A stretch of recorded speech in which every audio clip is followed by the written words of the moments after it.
Good morning बच्चों। हम लोग हैबिटेट के बारे में पढ़ रहे थे। हैबिटेट मतलब वो एनवायरनमेंट जिसमें कोई एनिमल रहता है। हमारे आसपास और हमारे पूरे वर्ल्ड में कई सारे तरह के हैबिटेट पाए जाते हैं। तो आज हम उनमें से ग्रासलैंड हैबिटेट के बारे में स्टडी करेंगे कि वर्ल्ड में कहाँ कहाँ ग्रासलैंड्स पाए जाते हैं और इन ग्रासलैंड्स में किस तरह के ट्रीज़ या ग्रासेस होती हैं और कौन कौन से एनिमल वहाँ पर पाए जाते हैं। तो चलिए हम लोग अपना लेसन स्टार्ट करते हैं। The grassland of the world. Grasslands, tropical and temperate.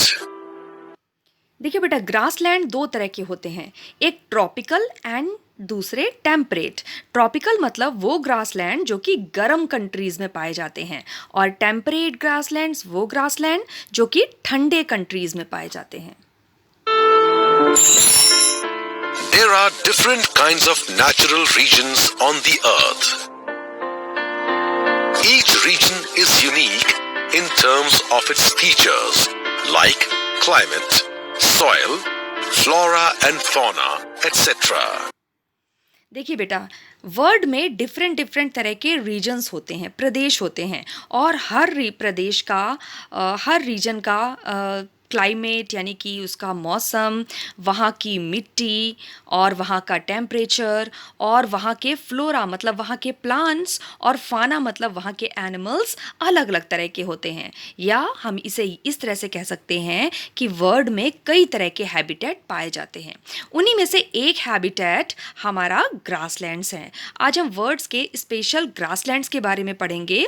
तो ग्रासलैंड्स वर्ल्ड के अलग अलग एरिया में पाए जाते हैं। कुछ ग्रासलैंड्स गर्म एरिया में होते हैं और कुछ ग्रासलैंड ठंडे एरियाज़ में होते हैं।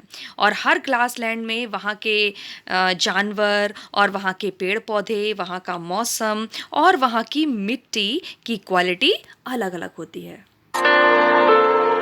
Regions lying in similar latitudinal zones have quite identical features.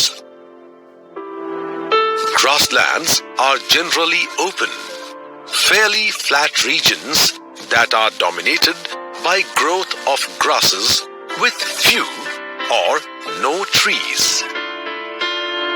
This also causes winds to blow at high speeds. अब देखिए, ग्रासलैंड वो रीजन हो गए जहाँ पर लंबी लंबी ऊंची ऊंची ग्रास होती है और ये ग्रास जब हवा चलती है तो ग्रास काफ़ी तेज़ी से उड़ती है। देखिए बेटा, बड़े बड़े घने घने जंगलों में तो सूर्य की रोशनी भी नहीं पहुँच पाती और हवा भी इतनी ज़्यादा जंगल में उपस्थित जानवरों को ज़्यादा प्रभावित नहीं कर पाती। पर ग्रासलैंड में तेज़ हवाएं, आंधियाँ, ये सब अच्छे से एनिमल्स को फील होती हैं। तो ग्रासलैंड बहुत बड़े होते हैं, नेचुरल ग्रासलैंड्स। इनकी ग्रास बहुत ऊंची ऊंची होती है।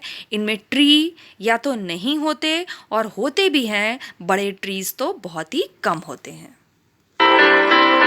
These are present in the drier interiors of the continent and away from the oceans. Grasslands are present in all continents except Antarctica. अब देखिए बेटा, ये पूरे वर्ल्ड का मैप है। यहाँ जो ग्रीन ग्रीन कलर के दिख रहे हैं ये हैं ट्रॉपिकल ग्रासलैंड्स। ट्रॉपिकल ग्रासलैंड मतलब वो ग्रासलैंड जहाँ का मौसम गर्म होता है।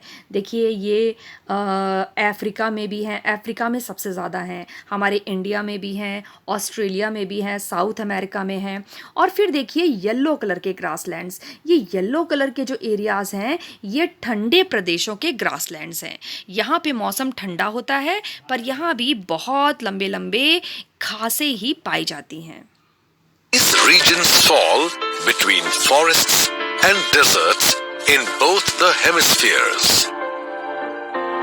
Grasslands are classified as tropical and temperate on the basis of their location. Tropical grasslands are located close to the equator.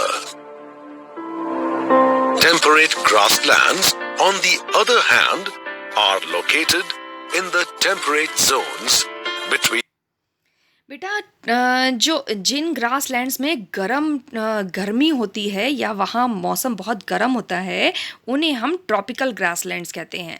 और जिन ग्रासलैंड में मौसम ठंडा होता है, उन्हें हम टेम्परेट ग्रासलैंड कहते हैं। और इन दोनों तरह के ग्रासलैंड की एक खास बात होती है कि ये पानी के सोर्सेस से दूर रहते हैं। मतलब ये किसी भी समुद्र के किनारे नहीं होते, बल्कि इनमें दूर दूर तक कहीं भी कोई समुद्र नहीं होता। समुद्र के किनारे कोई भी ग्रासलैंड्स नहीं होते। The Tropic of Cancer and the Arctic Circle in the Northern Hemisphere, and between the Tropic of Capricorn and the Antarctic Circle in the Southern Hemisphere.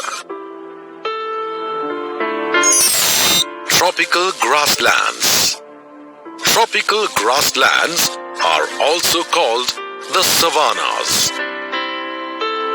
These grasslands have relatively high temperatures throughout the year with seasonal rainfall because of their proximity to the equator. अब देखिए, tropical grassland का एक बहुत बड़ा example है savanna grassland. ये Africa में पाया जाता है, अफ्रीका के बहुत बड़े हिस्से में पाया जाता है। और यहाँ पर गर्मी बहुत होती है और इन गर्म एरियाज़ में बारिश भी खूब होती है। तो इनमें पूरे साल भर बारिश होती है और इनमें घास बहुत ऊंची ऊंची होती है और ये गर्म भी बहुत होते हैं।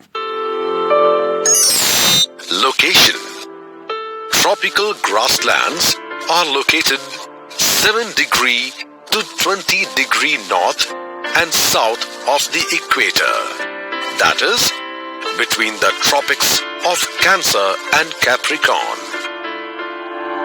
They are found in Africa, Australia, South America, and South Asia. अब देखिए, ये ट्रॉपिकल ग्रासलैंड सबसे ज़्यादा अफ्रीका में है। अफ्रीका के बहुत बड़े पार्ट में ये गर्म ग्रासलैंड्स होते हैं। फिर थोड़े से ये गर्म ग्रासलैंड यानी कि ट्रॉपिकल ग्रासलैंड साउथ अमेरिका और थोड़ा सा ऑस्ट्रेलिया और थोड़ा सा हमारे इंडिया में भी होते हैं। Climate. Tropical grasslands experience hot and wet summers and cool and dry winters. Since this region lies between the two tropics, it receives sunlight for about 13 to 14 hours in summers and has low humidity. The average temperature in the summer season ranges between 22 degrees Celsius and 37 degrees Celsius. These areas receive moderate to low rainfall. देखिए, ये tropical grassland यानी कि गर्म प्रदेशों के grassland को बारिश तो खूब मिलती है और यहाँ पे मौसम काफ़ी गर्म रहता है और इनमें गर्मियों में गर्मी खूब पड़ती है और सर्दियों में ये थोड़े ठंडे रहते हैं। The temperature during winter range between 10 degrees Celsius to 20 degrees Celsius. Flora. Tropical grasslands are characterized by tall, coarse grasses and short, deciduous trees, those that shed leaves in autumn. देखिए, ग्रासलैंड्स में mainly तो बहुत ऊंची ऊंची मजबूत तरह की घासें होती हैं और बीच बीच में ट्रीज़ भी हो सकते हैं और ये ट्रीज़ सर्दियों में अपनी पत्तियां गिरा देते हैं, मतलब इनमें पतझड़ हो जाता है और जब बसंत ऋतु आती है तो वापस इसमें लीव्स आ जाते हैं। These grasses can grow up to 6 feet to 12 feet. Long grasses like the elephant grass and creeping variety of Bermuda grass are found here. बेटा इस रीजन में तरह तरह की ग्रासेस पाई जाती हैं जो बहुत ऊंची ऊंची एलिफेंट ग्रास, एक तरह के गन्ने के पेड़ जैसी ऊंची ऊंची ग्रास को एलिफेंट ग्रास कहते हैं, वो भी यहाँ पर होती है। और जो ज़मीन से चिपकी हुई जो छोटी छोटी ग्रास होती हैं वो भी होती हैं। और ग्रासेस की ऊंचाई यहाँ पर बहुत होती है, 6 फीट से 12 फीट तक, मतलब एक इंसान की हाइट से भी ज़्यादा ऊंची ऊंची घासें यहाँ पाई जाती हैं, तभी इन्हें ग्रासलैंड्स कहते हैं। Acacia, also called whistling thorn, and jackalberry tree, also called the African ebony, are some common trees found in the savannas. Fauna. The tropical grasslands abound in rich wildlife. अब देखिए सवाना यानी कि इन grasslands में जो गर्म area के grassland होते हैं वहाँ कौन कौन से एनिमल होते हैं? एलिफेंट होता है, जिराफ होता है, जीब्रा होता है, और ये आपके डियर्स पाए जाते हैं, हिरन पाए जाते हैं, और जंगली भैंसें होती हैं। इस तरह के कई सारे एनिमल यहाँ पर पाए जाते हैं और इनमें लॉयन भी होता है। Herbivorous animals such as deer, antelopes, zebras, giraffes, buffaloes and elephants are some of the animals found here. बेटा ये जो जितने एनिमल्स हमने देखे, डियर, एंटीलोप भी एक तरह का हिरन होता है, zebra, giraffe, buffalo and elephant, तो ये सारे हर्बीवोरस एनिमल्स हैं। ये वो हर्बीवोरस एनिमल्स हैं जो ग्रासलैंड में रहना पसंद करते हैं। Many of these are ungulates, animals with hooves or an enlarged toenails. The herbivores graze on the abundant grasses, while the carnivores, that is, meat eaters like cheetahs, leopards, hyenas, and lions prey on.